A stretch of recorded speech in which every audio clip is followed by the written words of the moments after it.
मेरा जय भीम जय भारत। मैं असुर सेन आज आया हूँ आपके साथ एक नए टॉपिक के सिलसिले में आपसे बात करने, और उम्मीद है ये टॉपिक आपको बहुत ही ज़्यादा पसंद आने वाला है।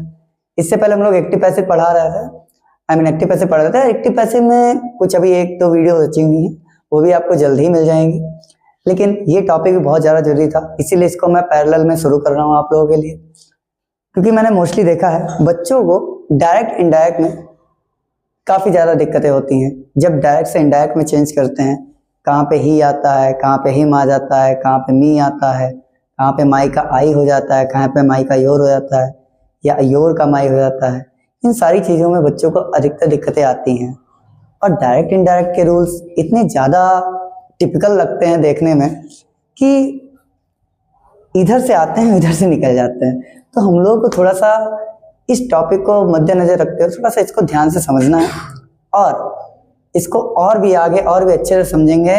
क्योंकि ये टॉपिक हमारे अभी तो नहीं, लगभग हर सबक जब तक हमारी जॉब नहीं लग जाती तब तक काम आता है। आप जानते हैं कंपटीशन में भी ये टॉपिक का बहुत महत्व रहता है। एक क्वेश्चन आपको मिलेगा ही मिलेगा, और जैसे ये टॉपिक इधर कंप्लीट हो जाएगा फिर हम शुरू करेंगे आप लोगों के लिए लेटर और जो हमारे आर्टिकल हैं, क्योंकि इन टॉपिक्स में भी आप लोगों को काफ़ी ज़्यादा दिक्कत आती है और जल्द ही शुरू होगी। उम्मीद है वो वीडियो आपको, लेटर आर्टिकल्स की जो वीडियो होगी वो मुश्किल से आपको नेक्स्ट वीक में प्रोवाइड हो जाएगी और आप लोगों के लिए बहुत ही ज़्यादा हेल्पफुल रहेगी। चलिए आज हम लोग एक नए टॉपिक के साथ इस वीडियो को शुरू करते हैं, जो कि होगा डायरेक्ट इनडायरेक्ट। सबसे पहले हम समझेंगे कि आखिर डायरेक्ट इनडायरेक्ट है क्या। देखिए, डायरेक्ट इनडायरेक्ट एक्चुअल में जैसे डायरेक्ट स्पीच होती है, इसमें डायरेक्ट को मतलब बोलते हैं डायरेक्ट स्पीच, यानी कि सीधा कथन। तो हम लोग याद रखिएगा, it quotes A speakers exact words with using quotation mark. यानी कि यहाँ पे हम लोग उस बात को कहते हैं जो बात किसी वक्ता द्वारा बोली गई है और उसको हम लोग ज्यों का त्यों लिखते हैं इन्वर्टेड कॉमा में या कोटेशन मार्क में। याद रखिएगा, वक्ता द्वारा कही गई बात को ज्यों का त्यों कहना, वक्ता द्वारा कही गई बात को ज्यों का त्यों कहना कहलाता है डायरेक्ट स्पीच। जैसे कि लिखा हुआ है, ही सेड, उसने कहा, आई एम बिजी, मैं व्यस्त हूं। यानी कि वह कहती है, उसने कहा मैं बिजी हूं। ये उसकी ही बात में, यानी कि उसके ही लहजों में जो बात बोली गई थी वही हम लोगों ने जो कहती हूँ यहाँ इन्वर्टेड कॉमा या कह सकते हो कोटेशन मार्क में लिख दी। उम्मीद है डायरेक्ट स्पीच आपको समझ आया होगा। चलिए इनडायरेक्ट स्पीच समझते हैं फिर क्या होता है। It conveys the same message in your own words, changing pronouns, tenses and time, place, references without using quotation mark। यानी कि वक्ता द्वारा कही गई बात को अपने शब्दों में कहना, उसका काल चेंज करके, उसका प्रोनाउन चेंज करके, यहाँ तक कि उसके जो हेल्पिंग वर्ब होती हैं वो भी चेंज हो जाती हैं। याद रखिएगा, सीधी सी बात, वक्ता द्वारा कही गई बात को ज्यों का त्यों कहना डायरेक्ट स्पीच होता है, लेकिन वक्ता द्वारा कही गई बात को हम जब अपने शब्दों में पिरो कर बोलते हैं, जब हम अपने शब्दों में कहते हैं तो उसको बोलते हैं इनडायरेक्ट स्पीच। जैसे कि सी सेड, उसने कहा था कि वह व्यस्त है, उसने कहा था कि वह व्यस्त है। उसने क्या बोला था? उसने कहा था मैं व्यस्त हूं, लेकिन जब हम उसी बात को अपने शब्दों में कहते हैं तो हो जाता है उसने कहा था कि वह व्यस्त थी। उम्मीद है आपको ये चीज समझ में आई होगी कि डायरेक्ट स्पीच क्या होता है और इनडायरेक्ट स्पीच क्या होता है। चलिए इसी के साथ आगे बढ़ते हैं। हम लोग समझ लेते हैं रिपोर्टिंग स्पीच और रिपोर्टिंग वर्ब क्या होती है। याद रखिएगा, speakers words in quotation mark. Reporting speech क्या होता है कि जो स्पीकर के यानी कि वक्ता के जो शब्द हैं वो जो हम लोग कोटेशन मार्क में दिखाते हैं वही क्या होता है, याद रखिएगा, वही होती है रिपोर्टिंग स्पीच। तो फिर रिपोर्टिंग वर्ब क्या होती है? Reporting verbs like say, tell, said, told, ask, introduce the report often with that. यानी कि जो ऐसे शब्द हैं जैसे से हो गया, टेल हो गया, सेड हो गया, टोल्ड हो गया, आस्क हो गया, ऐसे शब्द जो इंट्रोड्यूस कराते हैं वो भी जब हम लोग इनको इनडायरेक्ट में चेंज करते हैं तो डैट के साथ ये वर्ड और भी ज्यादा निखर कर आते हैं। इन्हीं को बोलते हैं रिपोर्टिंग वर्ब। जैसे कि सेड, ही सेड, एक एग्जांपल मैं आपको साक्षात दिखा रहा हूँ। He said I am going to Delhi, वह कहता है कि मैं दिल्ली जा रहा हूँ। तो ये जो सेड वर्ड आया है ये हमारा क्या हो जाएगा? ये हमारा हो जाएगा रिपोर्टिंग वर्ब। और जो अंदर कोटेशन मार्क में जो हमारा कथन का आ गया, जो हमारा स्पीच कही गई है, उसी को हम लोग बोलते हैं रिपोर्टिंग स्पीच। उम्मीद है आपको समझ में आया होगा। यानी कि रिपोर्टेड वर्ब किसको कहेंगे? जो सेड है, से है, टोल्ड है, आस्क है, ये सारे जो वर्ड आते हैं ये रिपोर्टिंग वर्ब के अंतर्गत आते हैं। और जो इन्वर्टेड कॉमा के अंदर कथन लिखा होता है उसको हम लोग कहते हैं रिपोर्टिंग स्पीच। उम्मीद है आपको ये चीज समझ में आई होगी। आप चाहें तो इसका एक स्क्रीनशॉट ले सकते हैं। अब हम लोग चलेंगे इनके रूल्स पर, जानते हैं कि इनके क्या क्या रूल्स होंगे। आइए देखते हैं। चलिए आगे देखते हैं हम लोग। जो हम लोग अब देखते हैं रूल नंबर फर्स्ट इसका रूल नंबर फर्स्ट एक्चुअल में होता क्या है, देखिए समझिए। हम लोग को दो रूल समझने हैं।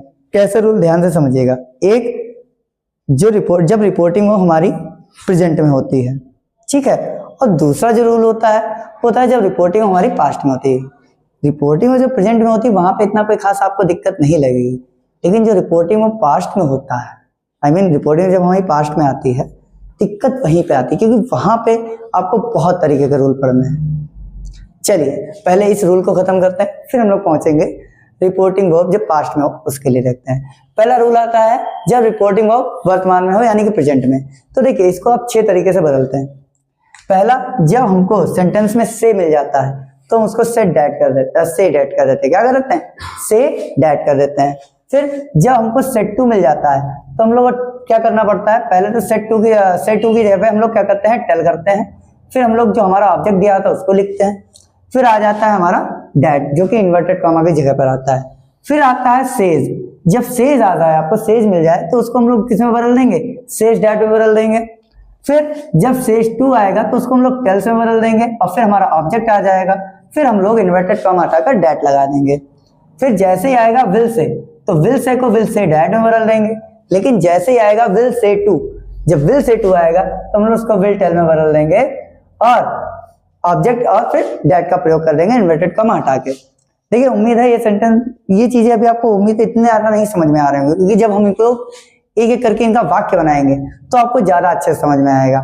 लेकिन वाक्य बनाने से पहले हम लोग को कुछ चीजें समझनी जरूरी है कि जब रिपोर्टिंग वर्तमान में हो तो उसमें सेंटेंस काल बदलेगा या नहीं, वाक्य कैसा चेंज होगा, या प्रोनाउन कैसे चेंज होंगे, एलपीओ क्या चेंज होंगी, ये सारी चीजें हमको समझनी है। चलिए देखते हैं, जरा सा एक रूल लिखा हुआ हम पढ़ लेते हैं। जब रिपोर्टिंग वो वर्तमान में यानी कि प्रेजेंट में हो तो रिपोर्टिंग स्पीच का काल नहीं बदलता। यानी कि जब हमको रिपोर्टिंग में क्या मिल जाए? प्रेजेंट मिल जाए, यानी कि इन 6 में से कोई एक मिल जाए।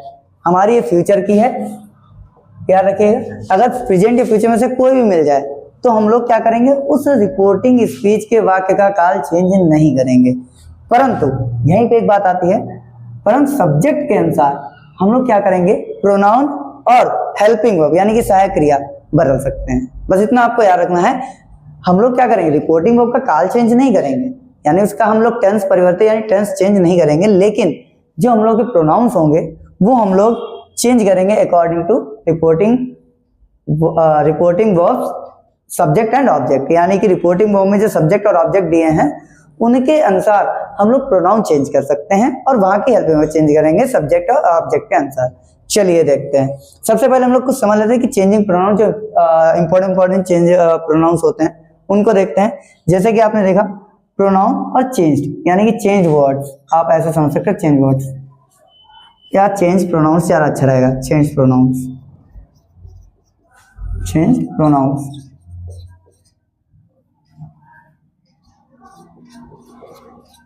देखिए चेंज प्रोनाउंस में क्या होगा?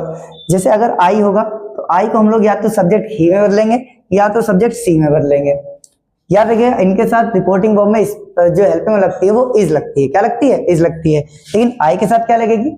एम लगेगी। आपने पहले कभी टेंस पढ़े होंगे तो टेंस में आपको पता होगा आई के साथ हमेशा प्रीपोजिशन हेल्पिंग में क्या लगती है? एम लगती है। लेकिन ही और शी के साथ हमेशा क्या लगेगी? इज लगेगी। फिर जैसे ही आप यू देखते हो तो यू बेटा अलग अलग सब्जेक्ट पे बदलता है।